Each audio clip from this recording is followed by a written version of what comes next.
ഉണ്ടപുഷ്പമായിരുന്നു കുറേ നന്നാക്കാനുണ്ടായിരുന്നത്. ഫുള്ളും നന്നാക്കി കഴിഞ്ഞു. ബാക്കിയൊക്കെ പിന്നെ എല്ലാവരും കൂടിയും ഒരുമിച്ചിരുന്ന് ആക്കിയപ്പോൾ പെട്ടെന്ന് കഴിഞ്ഞു. പിന്നെ വീടിൻ്റെ അടുത്തുള്ളവർ വന്നിട്ടുണ്ടായി ഹെൽപ്പ് ചെയ്യാൻ. ആൻറ്റിയൊക്കെ വരച്ച് പൂക്കളൊക്കെ ഇങ്ങനെ ഇട്ടുകൊണ്ടിരിക്കുക. അപ്പോൾ നമ്മുടെ നന്നാക്കലൊക്കെ കഴിഞ്ഞ് ഇനി കുളി കഴിഞ്ഞിട്ട് നമുക്ക് കാണാം. അങ്ങനെ നമ്മുടെ കുളിയൊക്കെ കഴിഞ്ഞു.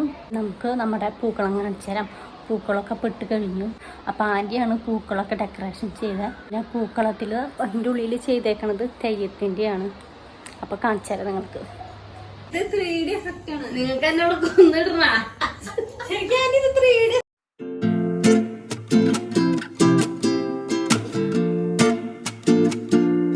അങ്ങനെ നമ്മുടെ ഇപ്രാവശ്യത്തെ പൂക്കളിടൽ 10 മണിയായിപ്പിക്കും കഴിഞ്ഞു. അപ്പോൾ പട്ടിയൊന്നും കയറാണ്ടിരിക്കുക നമ്മൾ കസേര വെച്ചേക്കണതാണ്. ഓണത്തിൻ്റെ തലേ ദിവസം തന്നെ നമ്മൾ പൂക്കളിട്ട് വെച്ചു. അങ്ങനെ തലേ ദിവസത്തെ ഓണത്തിൻ്റെ എല്ലാ പരിപാടികളും കഴിഞ്ഞു. ഇനിയിപ്പോൾ ഓണത്തിൻ്റെ ദിവസമായി. അപ്പോൾ ഞാൻ ഡ്രസ്സൊക്കെ മാറി ഒരുങ്ങി നിൽക്കുന്നുണ്ട്. ഇനി ഓണത്തിൻ്റെ ഫോട്ടോസൊക്കെ എടുക്കണം. അങ്ങനെ ഫോട്ടോസ് എടുക്കലൊക്കെ കഴിഞ്ഞു എല്ലാവരുടെയും.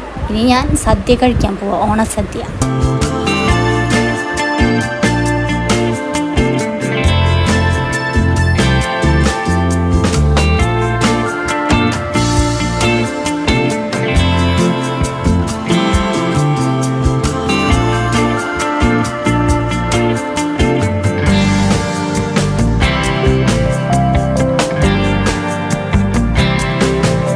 സദ്യയൊക്കെ കഴിച്ചു കഴിഞ്ഞ് ഇനി നമുക്ക് ഡ്രസ്സ് മാറാം.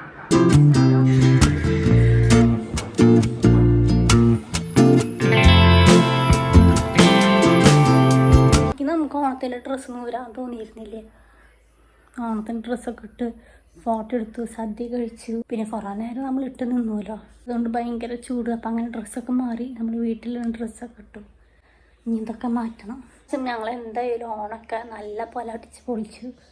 അപ്പോൾ ഞങ്ങൾക്കും നല്ലൊരു സന്തോഷമായി ഓണമൊക്കെ അടിച്ച് പൊളിച്ച് ആഘോഷിച്ചപ്പോൾ. ഓണത്തിൻ്റെ വ്ളോഗ് ഇഷ്ടപ്പെട്ടു എന്ന് വിശ്വസിക്കണം. അപ്പോൾ എൻ്റെ ചാനൽ സബ്സ്ക്രൈബ് ചെയ്യാണ്ട് ആരെങ്കിലും കാണുന്നുണ്ടെങ്കിൽ സബ്സ്ക്രൈബ് ചെയ്തോളൂ.